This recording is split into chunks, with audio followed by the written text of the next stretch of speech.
Our day began with visiting the graves of my great-great-grandfather and my great-great-uncle, if I understood correctly. Then we spent the day at a little version of the Louvre in Lens. It's just called the Louvre Lens, but I like to call it the Little Louvre. There was a temporary exhibit called The Disasters of War, which was easily my favorite part of the whole thing.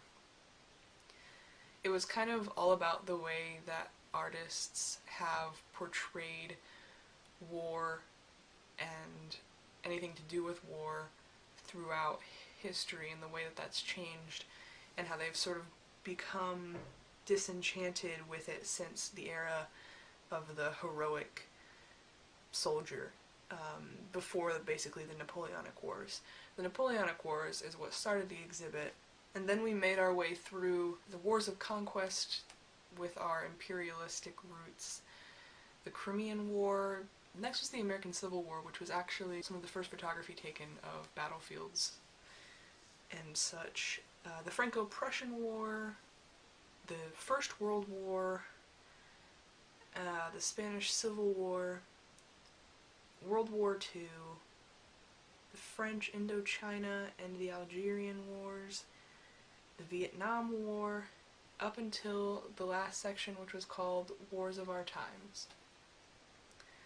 I took a lot of footage throughout this whole exhibit, but I don't feel I can talk about it for that long, so I'll just say the exhibit showed several aspects of war: the brutal, the melancholy, the eerie, the gruesome, the horrific, the lonely, the destruction, and finally, the hope. And I thought it was very beautiful and well put together, and props to the Louvre in Lens for that exhibit. After that, we went to their main gallery, which sort of just was an open, big open space that went from ancient times through the Middle Ages up until a period called the modern times, which isn't really that modern, but whatever. There were lovely statues and lovely paintings. I wish I knew more about art, but at the same time I feel that I am able to appreciate it regardless. Hopefully I feel that way about all the museums we've yet to see in Paris. On our way home, we stopped at what is left of a coal mine. Lens used to be sort of the coal mining capital of the area.